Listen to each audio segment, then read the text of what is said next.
It's the 61st issue of Tommy Reads X-Men. Let's get right to it, y'all. Roll that intro. Tommy Reads X-Men. Tommy Reads X-Men. It's cool. What's going on, y'all? It's your boy back at you again with another Tommy Reads X-Men. Today, we are looking at X-Men number 61, written in October 1969 by Roy Thomas with art by Neil Adams. This one is called Monsters Also Weep. Hoo, hoo, hoo. Now the issue kicks off with a bang. We get some action right away as we get Angel versus Sauron. Archangel back there, you know, the Marvel legend, but we're talking Angel. Anyway, and Angel quickly gets hypnotized by Sauron. So while he's seeing like all these demons and stuff around him, Sauron thinks it's a good time to catch Angel up on his backstory. Now I had a problem with this in the last issue in that I much prefer like the little box or like a, page like a previously on X-Men where they catch us up on what's going on rather than the hero or villain kind of tell you what's going on. Like in the middle of the battle, he tells him about how he was a boy and he was bit by these dinosaur looking things and now he needs energy. He's like an energy vampire, except you don't use that because Comics Code, you can't use the vampire word. But he tells him like he's a vampire basically, but not basically, and he needs energy from mutants. The whole time Angel's like, and then he quickly gets over that once the story's done. Like, he's like, oh, dude, that happened to you? Now, I should mention that in the flashback, we get these cool-ass, like, artwork from Neil Adams, at the height of his powers, probably. And, let's just take a look while you hear some soothing music in the back. Tommy Reads X-Men. Tommy Reads X-Men. It's cool. Now, then we get the Sauron versus the entire X-Men. Angel's back with them, and they're fighting at full strength. But one weird thing the X-Men start doing is start calling their shots. Like, Beast, here you go, he's coming your way. Cyclops, move out the way. Like the Mighty Ducks or whatever. Like when the Mighty Ducks, like in the movies, pass the stuff, they're like, oh, Averman, Keenan, or whatever. Like, yeah, so like, or like in A League of Their Own, they did that. I don't know. It's just weird when you call it your shot. You know what I'm saying?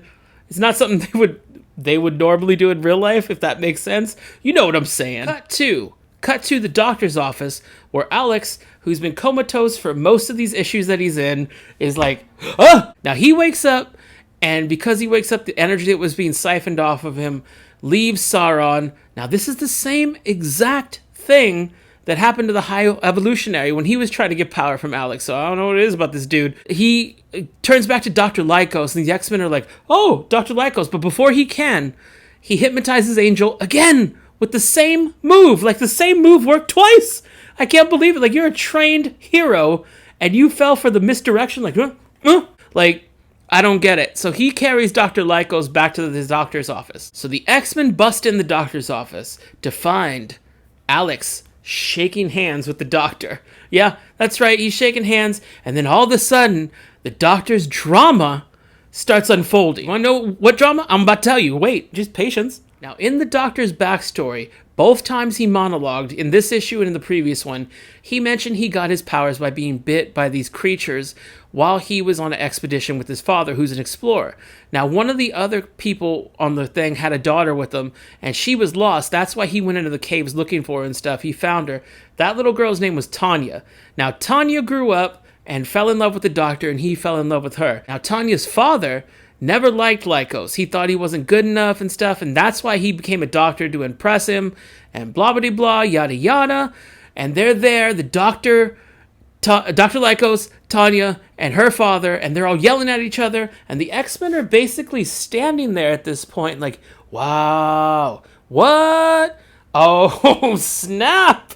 They're just standing there. Now, back at the X-Mansion, Angel's being treated for his wounds, his hypnosis, and stuff like that. I mean, he snapped out of it pretty quick before. This one was a little harder to shake. Maybe, Dr. Lycos put the extra whammy on him, you know what I'm saying? I don't know. Anyway, so he's at the X-Mansion, and just the mention of Sauron or Dr. Lycos sends Angel into a panic, and for his own good, Hank has to knock Angel out.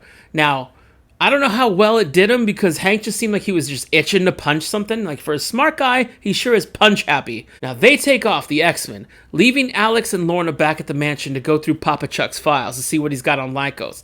Now, in Papa Chuck's files, he says Lycos is a non-mutant variant, whatever that means. All this, besides the trauma that he's been going through these past, 10 issues or whatever, leads Alex to kind of fall asleep while searching. So he goes, and he falls asleep, leaving Lorna to say over his knocked out body, everybody talks to Alex while he's asleep. I mean, he must have some crazy dreams, but everybody talks to him in his sleep. But Lorna's mentioning how she has feelings for Alex, and she thinks he's Kino or Nito or whatever they would say in 1969. Swell. So I should mention earlier in this issue, as well as last issue, Lorna made it pretty darn clear that she was not interested, nor was she ever dating Bobby, even though he kept calling her his girl. Now, they must have left the door open, because who shows up to attack him?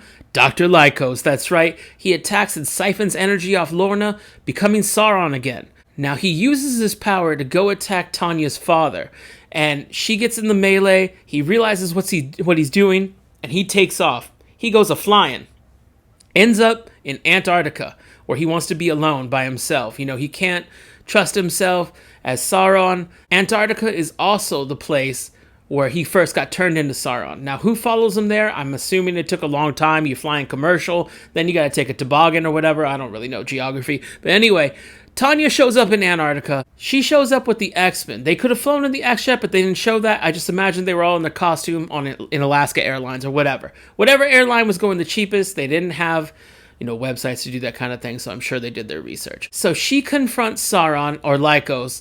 He freaks out. He's like, stay back, and then he falls off a cliff for a literal cliffhanger. End of story. Final thoughts coming up. Alright, y'all, I'm gonna give this a 6 out of 10, and let me tell you why. The action was decent, the fights were pretty good. It started off with action fighting with Angel versus Sauron, but the X-Men felt like guest stars in their own series. This was all about Dr. Lycos and his family drama. I don't know if you know what a backdoor pilot is, but sometimes on TV, they'll have an episode where it's not about the main characters, it's about these whole new set of characters, and somehow they spin off into their own series. The Golden Girls had Empty Nest, and Happy Days had Mork and Mindy and a bunch of other stuff, Laverne and Shirley. I'm only going by old school series because that's what I watch mostly. Anyway, so Backdoor Pilot is exactly that. This felt like they were going to give Sauron something bigger. The whole Lycos family drama nonsense. It was like a soap opera. It was like I was watching an episode of the OC in 2004. But yeah, so the X-Men were just kind of literally at one point just standing there watching these people argue. And that's why I had to knock it off some points. But I do like Sauron as a villain. I mentioned this in the last issue. I think it's cool that he named himself after a Tolkien villain because he was a reader like myself. And yeah, so I always thought he was a cool villain, especially in X-Men, the animated series, when they went to the Savage Land. So again, I'm giving Sauron a couple points because I think he's cool, but I had to knock it off because I don't care about his, personal life or whatever. So 6 out of 10, okay read, but I'm definitely looking forward to the next issue. And if you like what you see, or mildly entertained, please like and subscribe down here, hit that bell notification, maybe leave me a comment or a like, something to let me know that you're watching and enjoying the Tommy Love Stuff channel, YouTube's best kept secret. We got a lot of great stuff on this channel. We got a lot of food reviews in the ChubCon playlist. We talk comics, wrestling, pop culture, sometimes movies. Anyway, if you like pop culture, this is a channel for you. If it's your first time watching, thank you for letting me entertain you. If it's your 60th, 70th time watching, I appreciate you just as much, if not more so. Anyway, like I said, we'll be back with another review soon. Until then, check the other things on the playlist, and I hope you enjoy what we brought you here today. Later. Tommy reads X-Men. Tommy reads X-Men. It's cool. He's talking about the X-Men and then he won't quit. Is anybody watching this? Tommy reads X-Men. Tommy reads X-Men. That was fun. So many hours till you return. Little Usher for y'all.